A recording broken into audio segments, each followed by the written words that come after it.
ପ୍ରେଜ୍ ଲର୍ଡ। ଆପଣମାନଙ୍କୁ ସମସ୍ତଙ୍କୁ ଆଉ ଏକ ନୂଆ ଭିଡ଼ିଓରେ ପ୍ରଭୁ ଯୀଶୁଖ୍ରୀଷ୍ଟଙ୍କ ନାମରେ ସ୍ୱାଗତ ଜଣାଏ। ଆସନ୍ତୁ ଆଜିର ଧ୍ୟାନ ନିମନ୍ତେ ଗୋଟିଏ ପଦ ପାଠ କରି ଆଜିର ବାକ୍ୟ ଆଡ଼କୁ ଆମେ ଅଗ୍ରସର ହେବା। ଆଜିର ବାକ୍ୟର ଆଲୋଚନାର ବିଷୟ ଏହି ପ୍ରସଙ୍ଗ ଏହା ଅଟେ କି ଆମ୍ଭେ ଥମ୍ବନେଲ୍ ଦେଖି ଜାଣିପାରିବା ଟାଇଟେଲ୍ ମୁଁ କ'ଣ ଦେଇଅଛି। ତ ନିଶ୍ଚିତ ଭାବେ ଆପଣମାନେ ଜାଣିପାରୁଥିବେ ଆଜିର ଆଲୋଚନାର ବିଷୟ କ'ଣ। ପ୍ରସଙ୍ଗ ହେଲା ଅଭାବ କେଉଁ କାରଣରୁ ଆସେ। ଅଭାବ ଆସିବାର ଅନେକ କାରଣ ଅଛି।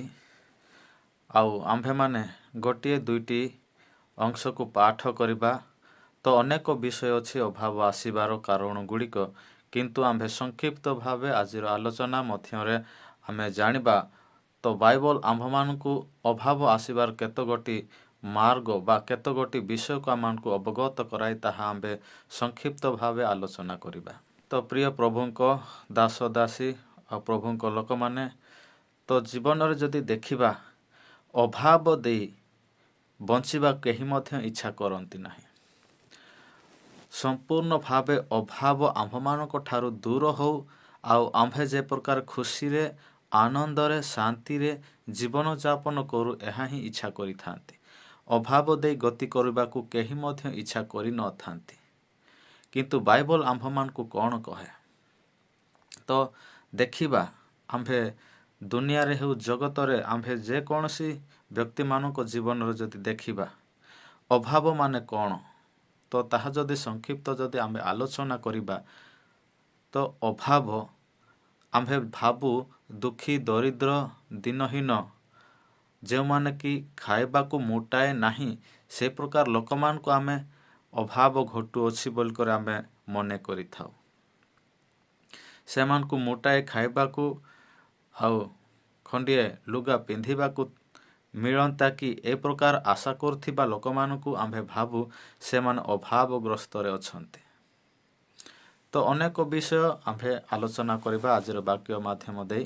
ତ ମୁଁ କହିବାକୁ ଚାହେଁ କ'ଣ ଦରିଦ୍ର ଦୁଃଖୀ ଦରିଦ୍ର ଦିନହୀନମାନଙ୍କୁ ହିଁ ଅଭାବ ଘଟୁଅଛି କି ସେମାନଙ୍କୁ ହିଁ ଘଟିଥାଏ କି କ'ଣ ଉଚ୍ଚ ଧନୀ କୋଠରୀର ଲୋକମାନଙ୍କୁ କ'ଣ ଅଭାବ ନଥାଏ କି ସେମାନଙ୍କୁ କ'ଣ କୌଣସି ଅଭାବର ଚିନ୍ତା ନାହିଁ କି ସେମାନଙ୍କୁ କୌଣସି ଅଭାବ ଘଟୁନଥାଏ କି? ତ ସମସ୍ତଙ୍କୁ ଅନେକ ପ୍ରକାର ଅଭାବ ଆସିଥାଏ। ଧନୀ ଲୋକମାନଙ୍କୁ ମଧ୍ୟ ସେମାନଙ୍କ ଲେବଲରେ ସେମାନଙ୍କ ପାଇଁ ମଧ୍ୟ ଗୋଟିଏ ପ୍ରକାର ଅଭାବ ଥାଏ। ସେମାନଙ୍କୁ ହୋଇପାରେ ଖାଇବା ପିଇବାର ଅଭାବ ନଥାଏ, ପିନ୍ଧିବାର ରହିବାର ଅଭାବ ନଥାଏ। ତ ପ୍ରିୟ ପ୍ରଭୁଙ୍କ ଦାସ ଦାସୀ ପ୍ରିୟ ପ୍ରଭୁଙ୍କ ଲୋକମାନେ, ଦୁଃଖୀ ଦରିଦ୍ର ଦିନହୀନମାନଙ୍କ ପାଇଁ ହିଁ ଅଭାବ ଅଛି କି ସେମାନଙ୍କୁ ହିଁ ଅଭାବ ଘଟୁଅଛି କି କ'ଣ ଉଚ୍ଚ ଧନୀ କୋଠରୀର ଲୋକମାନଙ୍କୁ କ'ଣ ଅଭାବ ଘଟୁନାହିଁ କି ସେମାନେ କୌଣସି ଅଭାବ ନଥାଇ ଜୀବନଯାପନ କରୁଅଛନ୍ତି କି? ତ ଆମ୍ଭେ ଯେଉଁ କ୍ୟାଟାଗୋରୀର ଲୋକ ଯେଉଁ ଷ୍ଟେଜର ଲୋକମାନେ ସେ ପ୍ରକାର ଅଭାବ ଦେଇ ଗତି କରିଥାନ୍ତି। ଦୁଃଖୀ ଦରିଦ୍ରମାନଙ୍କୁ ହୋଇପାରେ ଖାଦ୍ୟର ଅଭାବ ଦେଇ ସେମାନେ ଗତି କରିଥାନ୍ତି, ପିନ୍ଧିବାର ଅଭାବ ଦେଇ ସେମାନେ ଗତି କରିଥାନ୍ତି।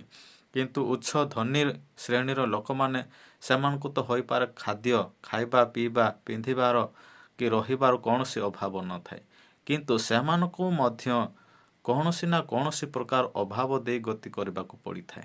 ତ ପ୍ରିୟ ପ୍ରଭୁଙ୍କ ଲୋକମାନେ, ତ ଅଭାବ କେଉଁ କାରଣରୁ ଆସେ ଏହି ଟପିକ୍ ମାଧ୍ୟମରେ ଆମେ ଅନେକ ବିଷୟ ଶିଖିବାକୁ ପାରିବା। ତ ଆସନ୍ତୁ ଆଜି ଆମ୍ଭେ ଆଲୋଚନା କରିବା। ତ ଧନୀ ଶ୍ରେଣୀ ଧନୀ ଯେଉଁମାନେ ଅଛନ୍ତି ଧନୀ ଶ୍ରେଣୀର ଲୋକମାନେ ବା ବ୍ୟକ୍ତିମାନେ ସେମାନେ ମଧ୍ୟ କୌଣସି ନା କୌଣସି ଅଭାବ ଦେଇ ଗତି କରିଥାନ୍ତି। ତ ପ୍ରିୟ ପ୍ରଭୁଙ୍କ ଲୋକମାନେ, ତ ଆମେ ଜାଣିବାକୁ ପାଉଛୁ ଯେଉଁମାନେ ପ୍ରକୃତରେ ଖ୍ରୀଷ୍ଟଙ୍କୁ ଧାରଣ କରିଅଛନ୍ତି ସେମାନେ କୌଣସି ପ୍ରକାର ଅଭାବ ଦେଇ ଗତି କରିନଥାନ୍ତି। ସେମାନଙ୍କୁ ଜଗତରେ କୌଣସି ପ୍ରକାର ଅଭାବ ନଥାଏ। ପ୍ରିୟ ପ୍ରଭୁଙ୍କ ଲୋକମାନେ, ସେମାନେ ଅଭାବରେ ମଧ୍ୟ ଶାନ୍ତି ଜୀବନଯାପନ କରନ୍ତି। ସେମାନଙ୍କୁ ଥିଲେ ବି ନଥିଲେ ବି ଯେକୌଣସି ପରିସ୍ଥିତିରେ ମଧ୍ୟ ସେମାନେ ସନ୍ତୁଷ୍ଟମୟ ଜୀବନଯାପନ କାଟିପାରନ୍ତି। କି ସେମାନେ ନାହିଁ ବୋଲିକରି ଦୁଃଖ କରନ୍ତି ନାହିଁ, କି ସେମାନଙ୍କ ଜୀବନରେ ମୋତେ ଏହି ପ୍ରକାର ଅଭାବ ଅଛି ବୋଲିକରି ସେମାନେ ଚିନ୍ତା କରନ୍ତି ନାହିଁ। ଚିନ୍ତା କି କୌଣସି ପ୍ରକାର ଦୁଃଖ ସେମାନଙ୍କ ଜୀବନରେ ନଥାଏ। ଥିଲେ ବି ନଥିଲେ ବି ସେମାନେ ଶାନ୍ତିରେ ପ୍ରଭୁଙ୍କ ଠାରେ ଜୀବନ ଯାପନ କରିଥାନ୍ତି। ଏ ପ୍ରକାର ବ୍ୟକ୍ତିମାନଙ୍କ ଜୀବନରେ କୌଣସି ପ୍ରକାର ଅଭାବ ନାହିଁ, କାରଣ ସେମାନେ ଅଭାବ ମୋ ଠାରେ ଅଛି ବୋଲି ସେମାନେ ଚିନ୍ତା ବି କରନ୍ତି ନାହିଁ। ଯେହେତୁ ପ୍ରଭୁଙ୍କର ବାକ୍ୟ କହେ ଆମ ଠାରେ କୌଣସି ପ୍ରକାର ଆବଶ୍ୟକତା କି ବାକ୍ୟ କହେ ପିନ୍ଧିବା କି ଖାଇବା କି ପିଇବା, ଯେକୌଣସି ପ୍ରକାର ଆମ ଜୀବନରେ ଅଭାବ ଦିଏ, ତାହେଲେ ପ୍ରଭୁ କହନ୍ତି ସେ ସମସ୍ତ ଚିନ୍ତାର ଭାର ମୋ ଉପରେ ପକାଅ, ମୁଁ ତୁମ୍ଭମାନଙ୍କ ନିମନ୍ତେ ଚିନ୍ତା କରିବି। ପ୍ରିୟ ପ୍ରଭୁଙ୍କ ଲୋକମାନେ, ପ୍ରଭୁଙ୍କ ଠାରେ ନିର୍ଭର ରଖି ପ୍ରଭୁଙ୍କୁ ଆସ୍ୱାଦନ କରି ପ୍ରଭୁଙ୍କ ଠାରେ ନିଜକୁ ସ୍ଥିରୀକୃତ କରି ପ୍ରଭୁଙ୍କ ଠାରେ ଲାଗି ରହିଥିବା ବ୍ୟକ୍ତିମାନେ ଅଭାବ ଥାଉ, ଘର ଥାଉ ନଥାଉ, ଖାଇବାଟା ଥାଉ, ପିନ୍ଧିବା ଥାଉ ନଥାଉ, ସେମାନେ କୌଣସି ପ୍ରକାର ଅଭାବ ମୋ ଜୀବନରେ ଅଛି ବୋଲି ସେମାନେ ଚିନ୍ତା ନ କରି ପ୍ରଭୁଙ୍କ ଠାରେ ଲାଗି ରହି ଜୀବନ ଯାପନ କାଟିଥାନ୍ତି। ତ କେଉଁ ପ୍ରକାର ଲୋକମାନଙ୍କ ଜୀବନର ଅଭାବ ଦେଖାଯାଏ ଆମେ ଜାଣିବାକୁ ପାଉଛୁ। ସାଂସାରିକ ଜାଗତିକ ମନା ଲୋକମାନଙ୍କ ଜୀବନର ହିଁ ଅଭାବ ଥାଏ। ଧନୀ ଶ୍ରେଣୀର ଲୋକ ହୋଇଥିଲେ ମଧ୍ୟ ତା ଜୀବନର ଅଭାବ ଥାଏ, କି ଦୁଃଖୀ ଦରିଦ୍ର ହେଲେ ମଧ୍ୟ ତା ଜୀବନର ଅଭାବ ଥାଏ। କିନ୍ତୁ ଯେଉଁ ବ୍ୟକ୍ତି ପ୍ରକୃତ ପ୍ରଭୁ ଯୀଶୁଙ୍କୁ ଧାରଣ କରିଛି, ପ୍ରଭୁ ଯୀଶୁ ଖ୍ରୀଷ୍ଟଙ୍କ ଠାରେ ଲାଗି ରହିଅଛି, ସେ କୌଣସି ପ୍ରକାର ଏ ଜାଗତିକର ପ୍ରତ୍ୟେକ ପ୍ରକାର ଅଭାବକୁ ସେ ଅଭାବ ବୋଲି ମନେ ନ କରି ସେ ପ୍ରଭୁଙ୍କ ଠାରେ ଜୀବନ ଯାପନ କାଟିଥାଏ।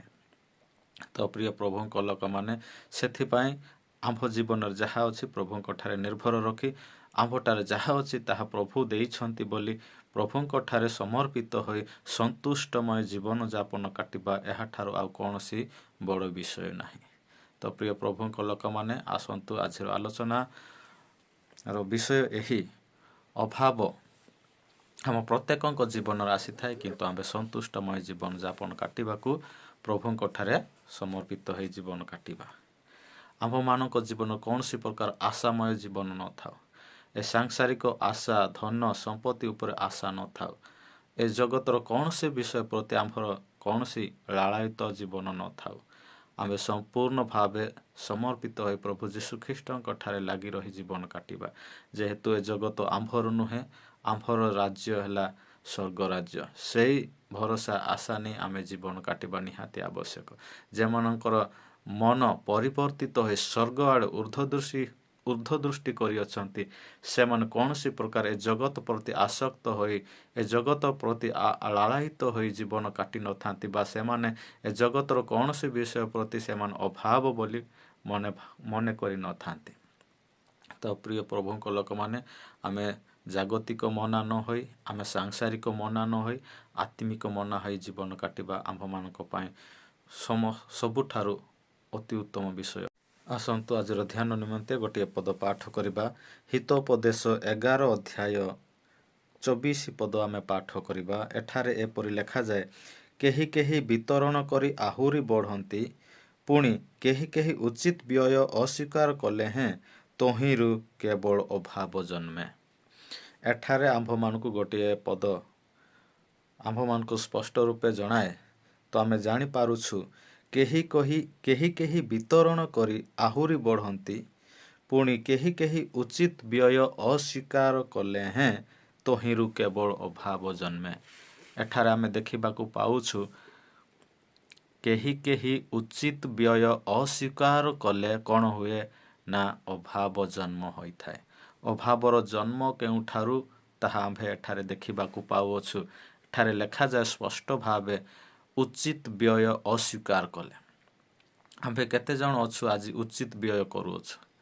କୌଣସି ପ୍ରକାରେ ବ୍ୟର୍ଥରେ ଆମ୍ଭେ କୌଣସି ପ୍ରକାର ଖର୍ଚ୍ଚ କରୁନାହୁଁ, ବ୍ୟୟ କରୁନାହୁଁ। ଉଚିତ ଜାଗାରେ ବ୍ୟୟ କରୁଅଛୁ। କୌଣସି ଟଙ୍କାଟିଏ ହେଲେ ସୁଦ୍ଧା ଆମ୍ଭେ ବ୍ୟର୍ଥରେ ଖର୍ଚ୍ଚ କରୁନାହୁଁ। ଏ ପ୍ରକାର ଅଛୁ କି ଆମ୍ଭେ? ତ ଆମ୍ଭେ ଜଗତର ଲୋକମାନଙ୍କ ଜୀବନରେ ଯଦି ଦେଖିବା, ସେମାନେ ଅନେକ ପ୍ରକାର ସମୟରେ ଅନେକ ପ୍ରକାର ଉଚିତ ବ୍ୟୟ ନ କରି ସେମାନେ ଅପବ୍ୟୟ କରିଥାନ୍ତି।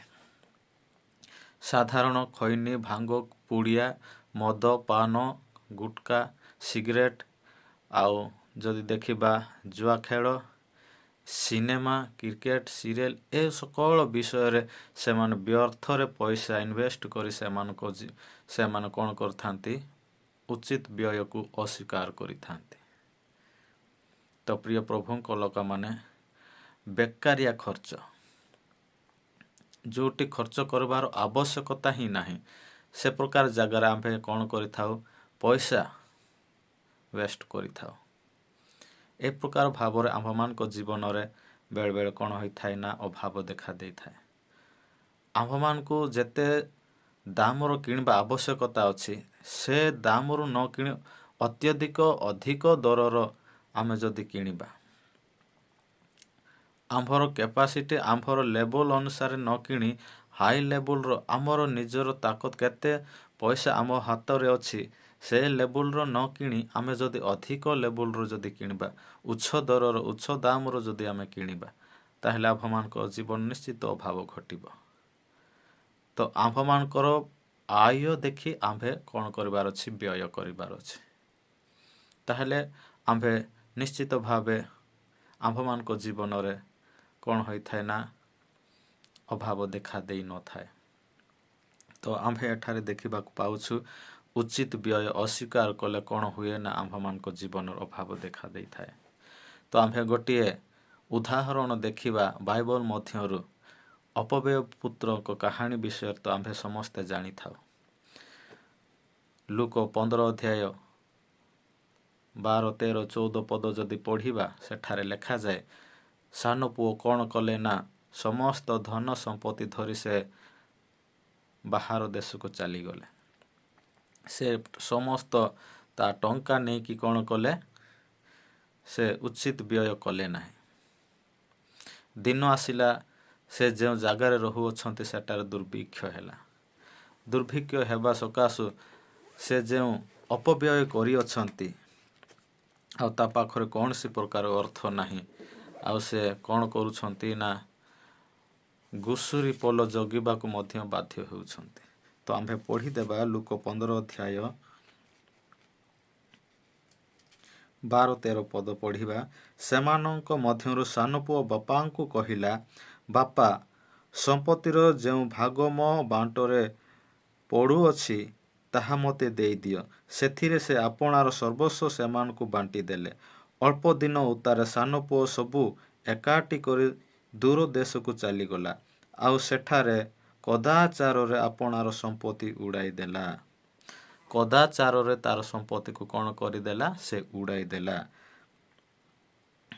ଆଉ ଲେଖାଯାଏ 14 ପଦରେ, କିନ୍ତୁ ସମସ୍ତ ଅପବ୍ୟୟ କଲା ପରେ ସେ ଦେଶରେ ମହା ଦୁର୍ଭିକ୍ଷ ପଡ଼ିବାରୁ ତାହାର ଅଭାବ ହେବାକୁ ଲାଗିଲା। କ'ଣ ହେବାକୁ ଲାଗିଲା? ଅଭାବ ହେବାକୁ ଲାଗିଲା। କ'ଣ କରିବାରୁ? ଲେଖାଯାଏ, ଅପବ୍ୟୟ କଲା ପରେ ସେ ଦେଶରେ ଦୁର୍ଭିକ୍ଷ ପଡ଼ିଲା। ଦୁର୍ଭିକ୍ଷ ପଡ଼ିବା ସମୟରେ ତା ଜୀବନର ଅଭାବ ଦେଖାଯାଉଅଛି। ତ ପ୍ରିୟ ପ୍ରଭୁଙ୍କ ଲୋକମାନେ, ସ୍ପଷ୍ଟ ଭାବେ ପ୍ରଭୁଙ୍କର ବାକ୍ୟ ଆମ୍ଭମାନଙ୍କୁ ଅବଗତ କରାଏ। ଅପବ୍ୟୟ ପୁତ୍ରର କାହାଣୀ, ସେ କ'ଣ କଲା? ବାପାଙ୍କ ସମସ୍ତ ଧନକୁ ଏକାଠି କରି ସେ ଦୂର ଦେଶକୁ ଚାଲିଗଲା। କଦାଚାରରେ ତାର ସମ୍ପତ୍ତିକୁ ଉଡ଼ାଇଲା, ଅପବ୍ୟୟ କଲା। ତହିଁରୁ ସେ ଦୁର୍ଭିକ୍ଷ ସମୟରେ କ'ଣ ହେଲା ନା ତା ଜୀବନର ଅଭାବ ଦେଖା ଦେବାକୁ ଲାଗିଲା। ତ ଆମ୍ଭମାନଙ୍କ ଜୀବନରେ, ଏ ଆତ୍ମିକମୟ ଜୀବନରେ ଆମ୍ଭେ ନିଜକୁ ଉଚିତ ବ୍ୟୟ କରିବାକୁ ଶିଖିବାର ଅଛି। ଆଜି ଅନେକ ଲୋକ ଋଣୀ ହେଇଯାଉଛନ୍ତି କାହିଁକି? ଏ ଖାଇବା ପିଇବା ପାଇଁକି। ତ ସେମାନଙ୍କ ଜୀବନର ତ ହାତ ଗୋଡ଼ ସ୍ୱାସ୍ଥ୍ୟ ସବୁ ଭଲ ଅଛି। ସେମାନେ ଆରାମସେ କାମ ଦାମ କରି ବଞ୍ଚିକି ଖାଇପାରିବେ, ତଥାପି ସେମାନଙ୍କ ଜୀବନ ଋଣୀ। ଉଚିତ ବ୍ୟୟ ନ କରି ଜୀବନର ଅନେକ ପ୍ରକାର ସମସ୍ୟାକୁ ଫେସ୍ କରିବାକୁ ପଡ଼ିଥାଏ। ତେଣୁକରି ଆଜିର ବାକ୍ୟ ମାଧ୍ୟମ ଦେଇ ଆମେ ସମସ୍ତେ ସଚେତନ ହେବା, ଉଚିତ ବ୍ୟୟ କରିବାକୁ ଶିଖିବା। ଉଚିତ ବ୍ୟୟ କରିବା ଦ୍ୱାରା ଆମ୍ଭମାନଙ୍କ ଜୀବନରେ, ଆମ୍ଭମାନଙ୍କ ପରିବାରରେ, ମଣ୍ଡଳିକ ଜୀବନରେ, ବ୍ୟକ୍ତିଗତ ଜୀବନରେ ଆମେ ଶାନ୍ତିରେ ଜୀବନଯାପନ କରି ପ୍ରଭୁଙ୍କୁ ଗୌରବ ଦେଇପାରିବା। ଆଉ ଆମ୍ଭମାନଙ୍କ ଜୀବନରେ କୌଣସି ପ୍ରକାର ଚିନ୍ତା କି କୌଣସି କଷ୍ଟ, ଦୁଃଖ, ସମସ୍ୟା ଆସିଲେ ହିଁ ଆମ୍ଭେ ସନ୍ତୁଷ୍ଟମୟ ଜୀବନଯାପନ କରିପାରିବା। ତ ପ୍ରିୟ ପ୍ରଭୁଙ୍କ ଲୋକମାନେ, ତ ଆଜିର ବାକ୍ୟ ମାଧ୍ୟମ ଦେଇ ଆପଣମାନଙ୍କୁ ପ୍ରତ୍ୟେକଙ୍କୁ ପ୍ରଭୁ ଆଶୀର୍ବାଦ କରନ୍ତୁ, ଉଚିତ ବ୍ୟୟ କରିବାକୁ ଶିଖନ୍ତୁ। ଆଉ ଆମ୍ଭମାନଙ୍କ ଜୀବନରେ ଯେ ପ୍ରକାର ଅଭାବ ଦେଖା ନଯାଏ, ଆଉ କୌଣସି ପ୍ରକାର ଅଭାବ ଆମ୍ଭମାନଙ୍କ ଜୀବନରେ ଯେ ପ୍ରକାର ସାମ୍ନା କରିବାକୁ ନ ପଡ଼େ, ଏଥିପାଇଁ ନିଜକୁ କଣ୍ଟ୍ରୋଲ କରନ୍ତୁ, ଉଚିତ ବ୍ୟୟ କରିବାକୁ ଶିଖନ୍ତୁ, ଆଉ ପ୍ରଭୁଙ୍କର ଆଶୀର୍ବାଦର ପାତ୍ର ହୁଅନ୍ତୁ। ତ ମୁଁ ଅଧିକା କିଛି କହିବାକୁ ଇଚ୍ଛା କରୁନାହିଁ। ପ୍ରଭୁ ଏହି ପଠିତ ବାକ୍ୟ ଦେଇ ଆମ ପ୍ରତ୍ୟେକଙ୍କୁ ଆଶୀର୍ବାଦ କରନ୍ତୁ। ପ୍ରେଜ୍ ଦି ଲର୍ଡ।